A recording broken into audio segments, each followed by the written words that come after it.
সাহাবারা প্রশ্ন ছুড়ে দিলেন, ইয়া রাসূলুল্লাহ মাতা সাআ, কখন কিয়ামত হবে? বিশ্বনবী বললেন, ইদা দুইয়াতিল আমানা, যখন আমানতের খেয়ানত হবে তখন কিয়ামত হবে। সাহাবীরা আবার প্রশ্ন ছুড়লেন, কাইফা ইদাআতুহা ইয়া রাসূলুল্লাহ, হে নবী আমানতের খেয়ানত কেমন করে হবে? বিশ্বনবী বললেন, ইদা উসিদাল আমরু ইলা গায়রি আহলিহি ফান্তাযিরিস সাআ, যে লোকটা যেই চেয়ারে বসার যোগ্য নয় তাকে যখন ওই চেয়ারে বসিয়ে দেওয়া হবে তখনই কিয়ামত হয়ে যাবে। এরকম আমানতের খেয়ানত তো ভুইগরে নাই। ধরেন একজনের আপনারা প্রধান বক্তা হিসেবে দাওয়াত দিলেন, জানে না কোরআন, জানে না হাদিস, জানে না বক্তৃতা, এটা কিয়ামতের আলামত না? এটা আমানতের খেয়ানত না? এই দেশের শিশু বক্তা আছে না নাই? কথা কন। আহা, এদিকে আর কি মানুষ হয়েছে? শিশু বক্তা হইলে 3 গুণ হবে, বিল্ডিং টিল্ডিং ভাঙ্গা, প্যান্ডেল ম্যান্ডেল খুললা, অবস্থা সারা। এত মানুষ, ও যে কি বলে ও নিজেও জানে না, কি যে জানে না ওইটাই জানে না। সবকিছুর একটা বয়স আছে, তোমাকে পড়াশোনা করতে হবে, তোমাকে ডিগ্রি অর্জন করতে হবে, তোমাকে জানতে হবে, তোমাকে বিশ্লেষণ করার, অ্যানালাইসিস করার ক্ষমতা রাখতে হবে। ছোট বাচ্চা যদি মুরব্বির মতো কথা বলে আমরা এটার বেয়াদব বলি। আপনারা বই করে কি বলেন? বেয়াদব। পাশে খতিব সাহেব হুজুর, এখানে হাফেজ সাহেব হুজুর, এখানে ইমাম সাহেব হুজুর, এখানে কামিল মাদ্রাসার প্রিন্সিপাল, এখানে জগৎ বিখ্যাত মুহাদ্দিস, আর সে বেয়াদবের মতো পায়ের উপর পা তুলে আঙ্গুল নাড়িয়ে নাড়িয়ে কথা বলে। এটা কিয়ামতের আলামত। এগুলো বন্ধ করেন, এগুলোর সাথে ইসলামের সম্পর্ক না। যারা কোরআনের কথা জানে, যারা আলেম, তাদেরকে দাওয়াত করেন, জ্ঞান গর্ভ আলোচনা করবে, আপনার জীবনকে উজালা করে দিবে কে? আল্লাহ। কিন্তু লোক জড়ো করার জন্য এগুলো করে। আহা, তাফসীর মাহফিলের ভিতরে এই শো অফ, খালি লোক দেখানো মানসিকতা। কে আসলে বেশি লোক হবে এরা দাওয়াত করো। মাহফিল হইলে এরে লাগবে, ওরে লাগবে, এরে লাগবে, আমগো অবস্থা হালুয়া টাইট। এটা কিয়ামতের আলামত। কেন আমারে লাগবে কেন? আপনার এলাকায় মুহাদ্দিস নাই? আপনার এলাকায় মুফাসসির নাই? মিজানুর রহমান আজহারিকে লাগবে কেন?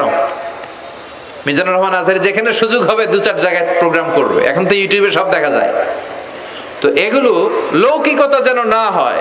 এটা তো দিনের দাওয়াতের একটা সেক্টর, একটা প্ল্যাটফর্ম। এখানে ভুইগরের যিনি সবচেয়ে বড় খতিব সাহেব হুজুর, উনি আসলেই চলবে। বড় আলেম উনি আসলেই চলবে। পাবনা জেলার বড় আলেম পাবনায় কথা বলবে, আর অন্যান্য জেলার যদি সুযোগ হয়। কিন্তু এমন ভাবে এটারে আমরা একটা আক্রমণাত্মক জায়গায় নিয়েছি। একটা ডেটের জন্য মানুষ সিআইপি ভিআইপি দিয়ে ট্রাই করে, এটা ঠিক না। এই টেন্ডেন্সি থেকে আমরা যেন বেরিয়ে আসি। আমরা, আমাদের দরকার ইখলাস। কি দরকার? ইখলাসের বড় অভাব। আবার মাহফিলে গেলে আমাদেরকে অনেক ক্রাইটেরিয়া দেয়, বলে হুজুর আপনার কিন্তু আজকে কাঁপাইতে হবে। আমি আসছি কোরআন থেকে কথা বলতে, এখানে কাঁপাকাঁপি হলে তো ভূমিকম্প হয়ে যাবে। কথা বলেন। আবার বলে হুজুর আপনার কিন্তু আজকে জমাই দিয়ে যাইতে হবে। কি করতে হবে? জমাইতে হবে। তো এগুলোর সাথে ইখলাসের কোনো সম্পর্ক আছে? আবার বলে হুজুর কেউ যেন না ওঠে, আপনার কিন্তু ধরে রাখতে হবে, মানে আমনা করে সবাইরে ধরে রাখতে হবে, পাও ধরে থাকেন। এগুলোর সাথে হেদায়েতের কোনো সম্পর্ক। এজন্যই তো সমাজে হেদায়েত নাই। মাহফিলের পরে মাহফিল হয়, ফজরের নামাজটা ঠিকমতো হয় না। হেদায়েত শূন্য, হেদায়েত নাই, ইখলাস নাই। কি উদ্দেশ্যে শুনতেছি এটা যেন খেয়াল করে আমল করতে পারে, এই টেন্ডেন্সিটা নাই। আসুন আমরা একটু থামি।